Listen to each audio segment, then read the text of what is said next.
The Holy Gospel of our Lord Jesus Christ, according to Mark. Glory to you, Lord Christ. On that day, when evening had come, Jesus said to them, "Let us go across to the other side." And leaving the crowd behind, they took him with them in the boat, just as he was. Other boats were with him. A great windstorm arose, and the waves beat into the boat, so that the boat was already being swamped. But he was in the stern, asleep on the cushion. And they woke him up and said to him, "Teacher, do you not care that we are perishing?" He woke up and rebuked the wind and said to the sea, "Peace, be still." Then the wind ceased, and there was a dead calm. He said to them, "Why are you afraid?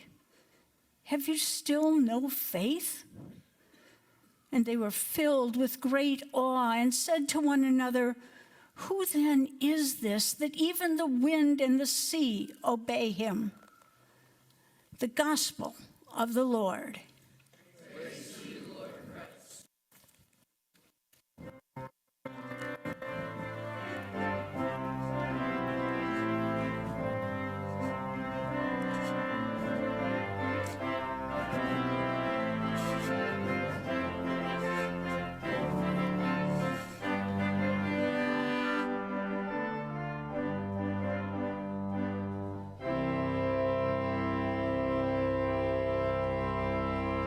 Please be seated. Over the years, part of my ministry has been going into congregations that needed some cleaning up, should we say, pulling things back together after some sort of chaos. In that process, one of the things that I had learned over the years in seminary, the second time through,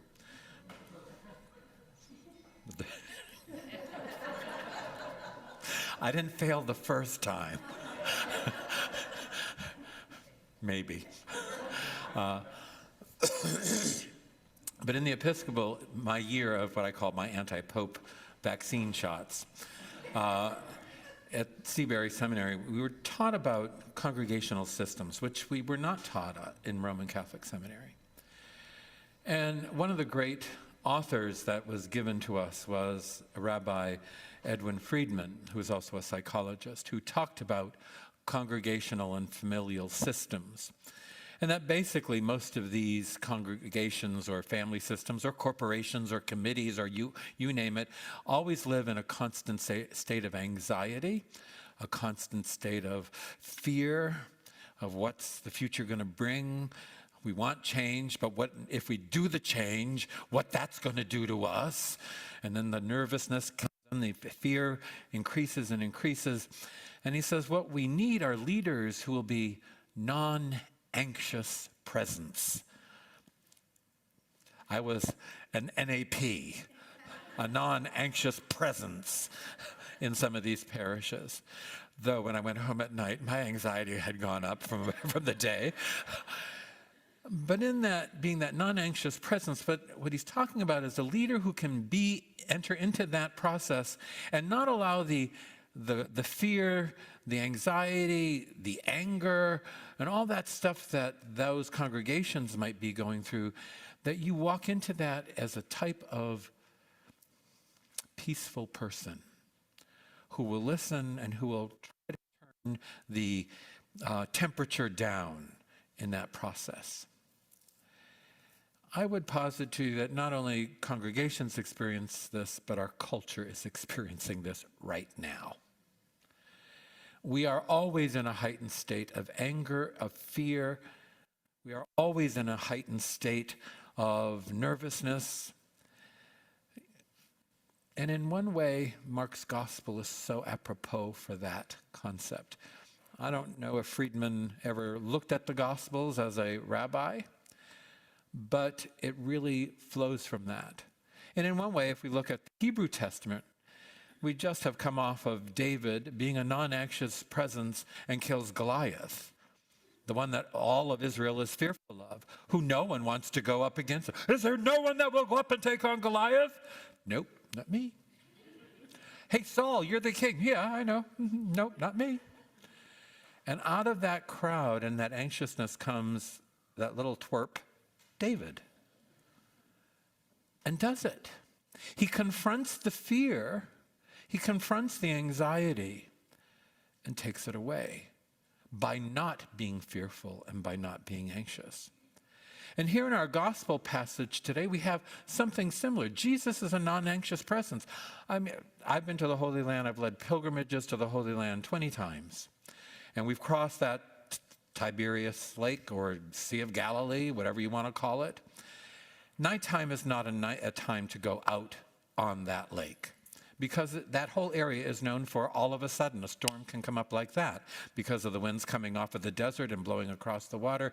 And I love how Mark starts it off with, on that day.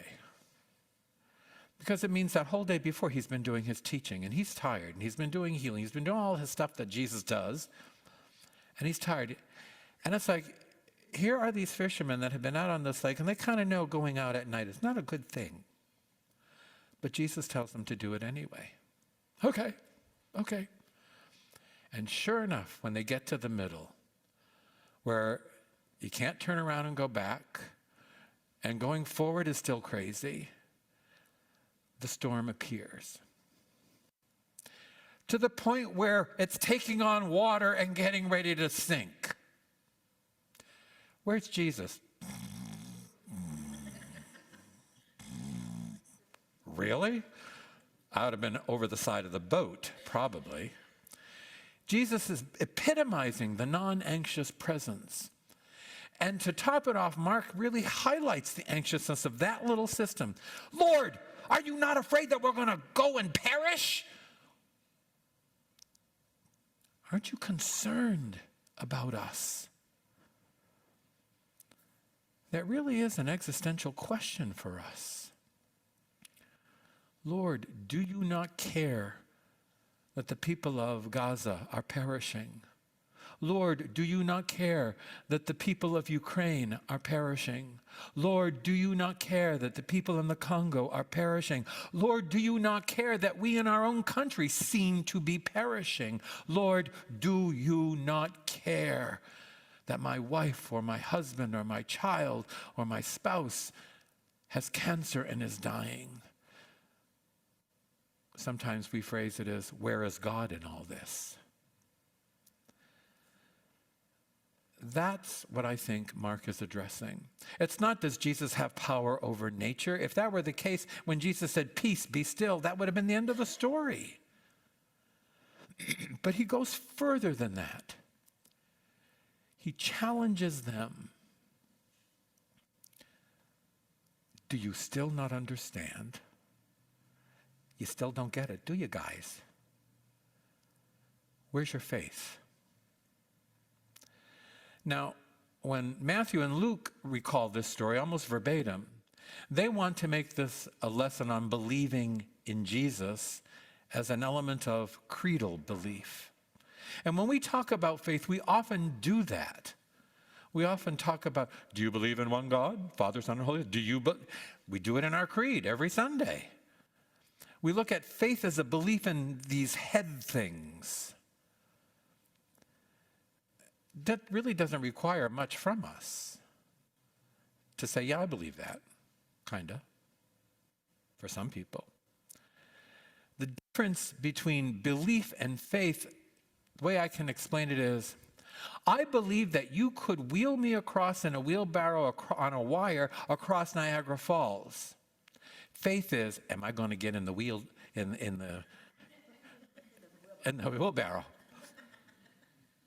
I believe you could do it. Do I have faith in you to get in that wheelbarrow and to let you do that? That's what Jesus is asking of us. Faith is action. how do we as church put into action that belief we say we have in the Lord as Messiah and that the Lord is a non-anxious presence? How do we become that anxious presence in a world that is crazy? I pulled out an article that I had read and used. I was in a parish at the time that was pretty crazy. They had gone through 4 priests in 5 years. Okay, Bishop, yeah, I'll do it. Cuckoo, cuckoo. But I had to walk in as a non-anxious presence. But I remember reading at the time, because it's really bespoke of downtown Long Beach, California at the time. It was an article written by Julie Haynes in the Unta Reader back in 2009. She talked about the culture of fear. This is 15 years ago. Hasn't changed, it's gotten worse. Listen to what she says. The dangers of modern life have a stranglehold on people's imaginations. Sociologists call the phenomenon risk society, describing cultures increasingly preoccupied with threats to safety, both real and perceived. And while the human species is prone to miscalculating risk, there's more at work here than frazzled modern nerves. Americans are fearful, truly fearful. When they're asked, a majority say with certainty that the world is more dangerous than ever before, even in the face of evidence that negates this misperception. There's no relief. We lock our doors, we say our prayers, and still can't get to sleep. For the first time in history, fear is tearing society apart. Unscrupulous politicians and greedy capitalists find our fears, warranted or not, to be fertile ground for reaping votes and profit. By creating new laws based on zero tolerance, requiring longer prison terms for those who break them, politicians position themselves as champions of the oppressed masses who are, they insist, us. They run their campaigns based not so much on what they plan to do for the voters as on fear of what the other side may do if they are elected. Meanwhile, guns, ammunition, survivalist gear, and home security systems are sold faster than can be put on the shelves. Fear is good for business. Nothing much has changed in 15 years. It's actually gotten worse, hasn't it? Yet you and I are called to be non-anxious presences in this culture today, precisely because of who Jesus is as an example for us, as the non-anxious presence, who will say, be still, be calm to the waves, who will walk into it and say, where's your faith? Why do you still live in fear? Do you trust my love and my care for you? And that word fear that is used by Jesus can also be, why are you afraid? Can also be timid, fearful, lack of courage. That we need to trust in God both with the head and with what we do. True faith is doing something. Faith is a verb. It's not something we believe in. It's an action. Jesus is challenging the apostles in the middle of the storm, and even his saying, be calm, and then it's a dead calm. I don't know that that's so great either. That means they ain't going forward. They're just in the middle of the lake. 8 miles that way, 8 miles the other way. Where are we going? He calls them to stop and think, and the dead calm of the sea is that point where you have a decision to make. Are you going to move forward in action, trusting that God will lead you where you need to be led? Or are you going to turn around back to the fear and back to the crisis? Do you not get it, he says, over and over again in the Gospels. They still don't understand what he's saying. They still don't understand. And 2,000 years later, guess what? We still don't understand it because we're afraid to put into action what we say we believe. Now, in case Pastor Kathy is watching, I am going to apologize for a change that I am making in the service in a minute. We're not going to do the Nicene Creed. We're going to look at the baptismal promises and renew our baptismal vows. Because those promises are about action, not just about believing in something, which is the first part. It's the next part that's important. I can't help but understand that maybe FDR, Franklin Delano Roosevelt, for those of you who are younger, who was president almost 100 years ago, when he had his first inaugural, might, good Episcopalian that he was, have been thinking of the Gospel of Mark when he said, "The only thing we have to fear is fear itself. Nameless, unreasoning, unjustified terror, which paralyzes needed efforts to convert retreat into advance." To convert retreat into fear, to advance into God's trust. The only thing we have to fear is that fear will paralyze us like it did those disciples in that boat. "Lord, do you not care that we are perishing?" "Yes, I do." But you have to do something as a non-anxious presence in a community. And that is by acting the way the Lord asks us to act. Not by breaking every commandment, not by being sources of retribution, but by being sources of reconciliation. And I'm going to give you my definition of reconciliation. Reconciliare means to walk with someone again. Or reconciliare means to come eyeball to eyeball with someone again. So true reconciliation means I'm going to walk with you again because I trust that the Lord is going to banish whatever it is that has separated us. Or you know that when you're really ticked off at someone, you won't even look at them in the eye. I'm going to come eyeball to eyeball again because I'm going to see in you that Lord that I want you to see in me. And we're going to be able to look at each other again. I'm not going to have the fear or the anxiousness that anger has caused. That to be a true non-anxious presence means to bring peace, not discord, into the situation.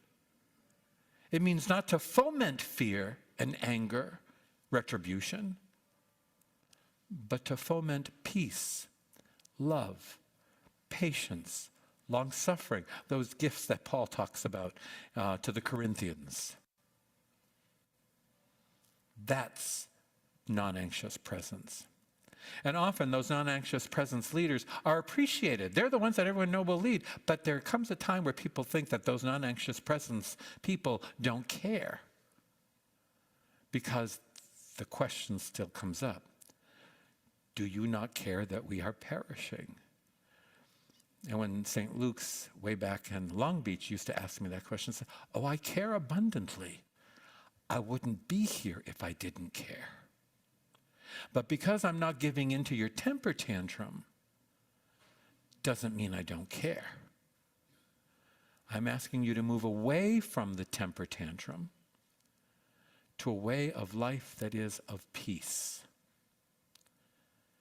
May the Lord give us that non-anxious presence of Jesus sleeping in the middle of the storm so that we, in the middle of our storm, can get up and say, "Do you still not understand, world?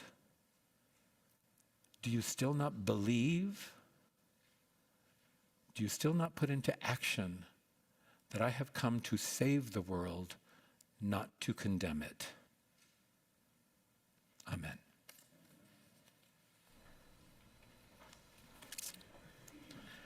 So with that,